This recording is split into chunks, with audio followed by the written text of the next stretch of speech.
चौथा प्रश्न, भगवान आपकी स्मृति क्यों इतनी चमत्कारिक है? सुबह नाश्ते में क्या लिया, यह भी मैं दोपहर के आते आते भूल जाता हूं। क्या अच्छी स्मृति का गुर बताने की कृपा करेंगे? सहजानंद, मैं तुम्हें बता सकता हूं कि 1974 में 12 फरवरी को सुबह नाश्ते में मैंने क्या लिया, या 1977 में सुबह के भोजन में क्या लिया, या 1978 में 15 मार्च को सांझ के भोजन में क्या लिया। और उसका कारण ये नहीं कि मेरी स्मृति अच्छी, उसका कुल कारण इतना है कि नाश्ता में रोज वही लेता हूं और भोजन भी रोज वही करता हूं, उसमें भेद ही नहीं करता। तुम कोई भी तारीख की पूछ लो, मैं जवाब दे सकता हूं। उसमें भूल चूक का उपाय ही नहीं। कुछ चमत्कार की बात नहीं है। अब अगर एक ही नाश्ता कोई आदमी ले रहा हो रोज बरसों से, भूलना भी चाहे तो कैसे भूले, तुम बताओ। चमत्कार याद रखने में नहीं होगा, चमत्कार भूलने में हो जाए। भूल सकते ही नहीं। खाना भी वही लेता हूं रोज नियमित, सुबह भी वही, शाम भी वही। उतने ही कप चाय पीता हूं रोज, तारीख कोई हो, दिन कोई हो, साल कोई हो। स्वस्थ हूं कि बीमार, कोई फर्क नहीं करता। हर हालत में सब वैसा ही चलने देता हूं जैसा चलता है। इसमें कुछ स्मृति की खूबी नहीं है। दूसरी बात, जो भी मैं तुमसे कहता हूं वो मेरा अनुभव है, स्मृति नहीं। इसलिए उसमें भी भूल चूक का कोई कारण नहीं। तुम मुझे आधी रात उठा के पूछ लोगे तो भी यही कहूंगा, क्योंकि मेरा अनुभव है। हां, अगर तुम्हारा अपना अनुभव नहीं है तो गड़बड़ खड़ी हो जाती। स्मृति पर निर्भर रहने का मतलब यह होता है कि तुम दूसरों के अनुभव पर निर्भर रह रहे हो। गीता में क्या लिखा है,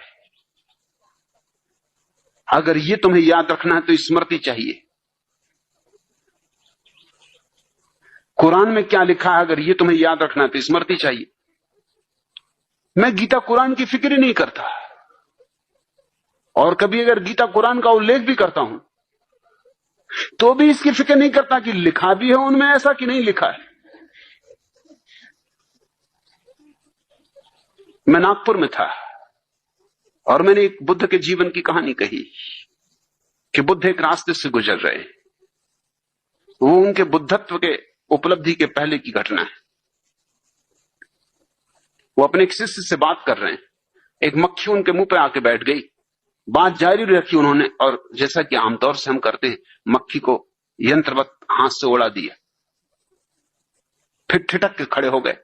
तत्क्षण याद आया कि मक्खी को होशपूर्वक नहीं उड़ाया, और वही उनकी साधना थी।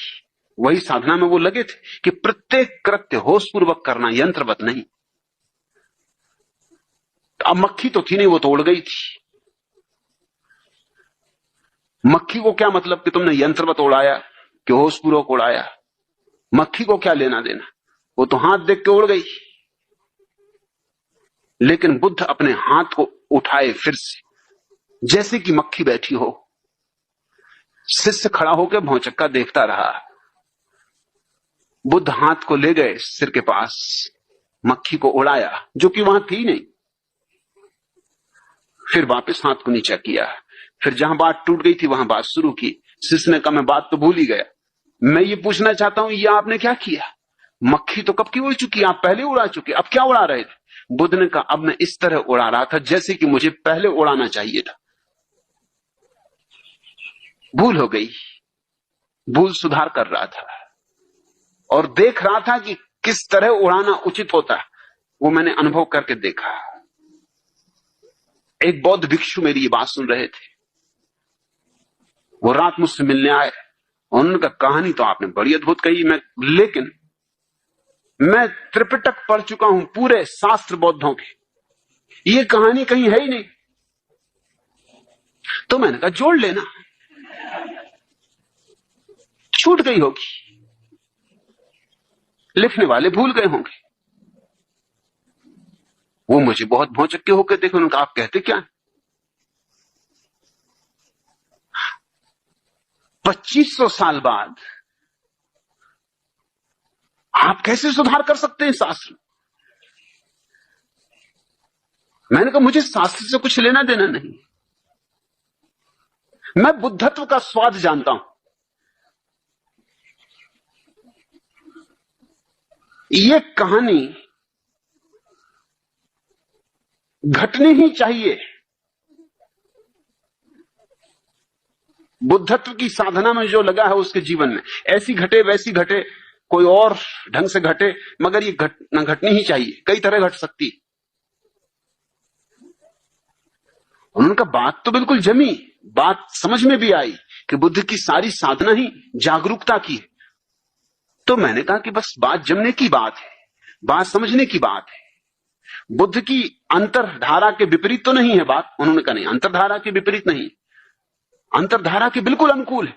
तो फिर मैंने कहा कि मेरा अंतरधारा से लेना देना है, शास्त्रों से मुझे क्या पड़ी है?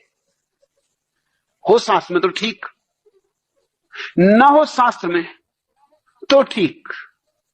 मैं कोई शास्त्रज्ञ नहीं हूं और न मुझे शास्त्रज्ञ होने में कोई रस है। इसलिए मैं जो उद्धरण देता हूं, तुम ये मत सोचना कि ठीक वैसा उद्धरण तुम्हें मिल ही जाएगा। मिल भी सकता है, ना भी मिले, मगर सुनने वालों को निश्चित ही लगेगा कि मैं इतने बलपूर्वक कहता हूं कि होना ही चाहिए। बल का कारण यह नहीं है कि शास्त्र में है ही, बल का कारण यह है कि मैं अपने अनुभव से जानता हूं कि ऐसा ही सत्य है। शास्त्र में हो तो ना हो तो, सारे शास्त्र भी नष्ट हो जाएं तो भी जो मैं कह रहा हूं वो सत्य है। सारे शास्त्र विपरीत हो तो भी जो मैं कह रहा हूं वो सत्य है, और सारे शास्त्र पक्ष में हो तो भी जो मैं कह रहा हूं वो सत्य है। ये स्मृति का सवाल नहीं है, ये मेरे बोध का सवाल है। और तुम मुझसे स्मृति का गुर मत पूछो, तुम मुझसे बोध का गुर पूछो। मैं यहां स्मृति सिखाने के लिए नहीं बैठा हूं। स्मृति सीखनी हो कठिन मामला नहीं है, एक ही रास्ता, खूब घोंको, और कोई रास्ता नहीं है स्मृति का। जो भी याद करना है खूब घोंकते रहो उसको, बार बार दोहराओ ताकि लकीर पड़ जाए। कहावत तो सुनी ना, रसरी आवत जात है सिल पर पड़त निशान। पत्थर तक पे निशान पड़ जाता, रस्सी आते जाती रहे, आती रहे, जाती रहे। करत करत अभ्यास के जड़मती होत सुजान। सुजान नहीं होते, ख्याल रखना। जड़मती तो जड़मती ही रहते हैं, अभ्यास कितनी करें। हाँ, स्मृति उनकी अच्छी हो जाती, पंडित हो जाते, सुजान नहीं। सुजान तो बात और है।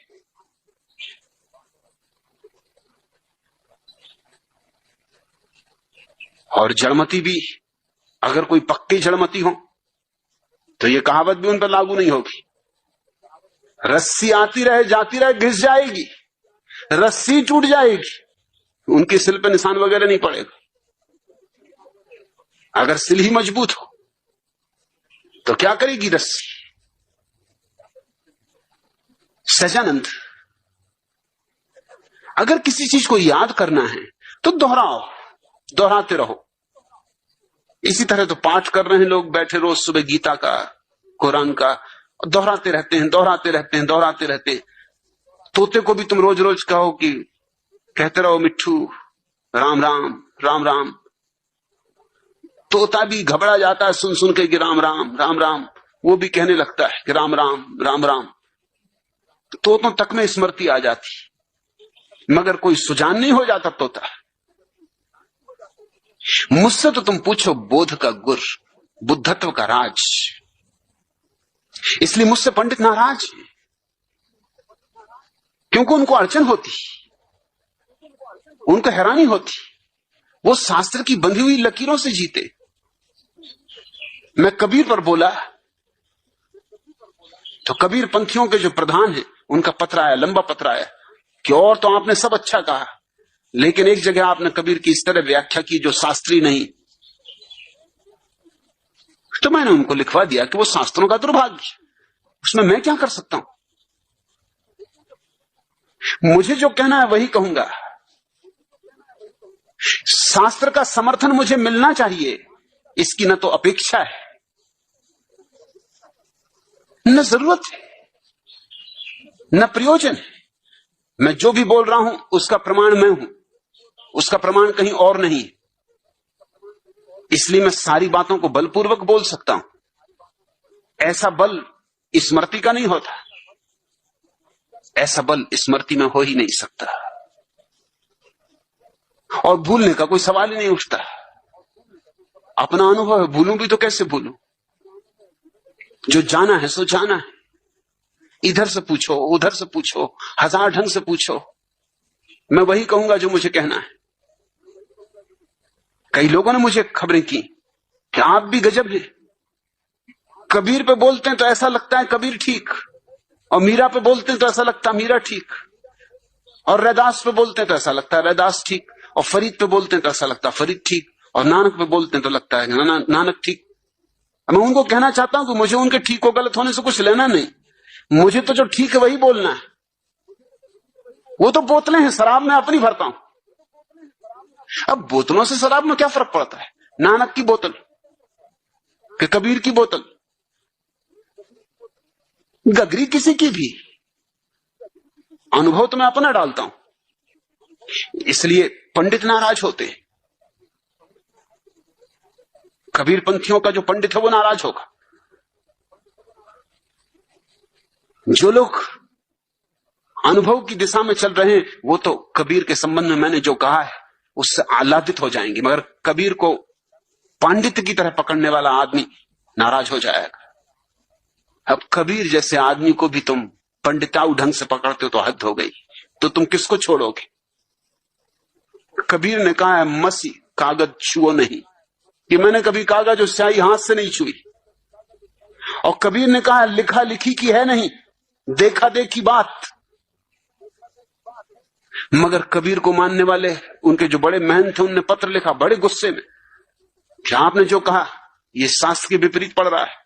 और कबीर कहते हैं लिखा लिखी की है नहीं, देखा देखी बात। और मैं देखा देखी बात कर रहा हूं, वो लिखा लिखी की बात उठा रहे हैं। अब कबीर के साथ कौन है, मैं हूं या ये महंत?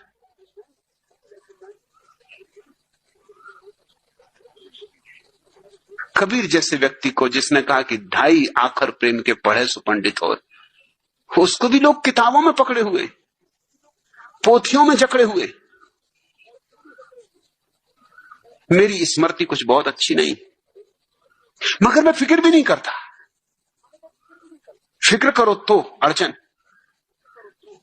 इसलिए बहुत बार तुम्हें यूं भी हो जाएगा कि मैंने वही कहानी कभी बोकुजू के नाम से कही, कभी रिंझाई के नाम से कही, कभी बोधि धर्म के नाम से कही। कौन फिक्र करता है? मेरे लिए ये सब बोतलें हैं, मुझे कहानी कहनी थी। कोई भी बहाना हो, खूंटियां हैं, मुझे अपना कोट टांगना था, टांग दिया। अब खूंटियां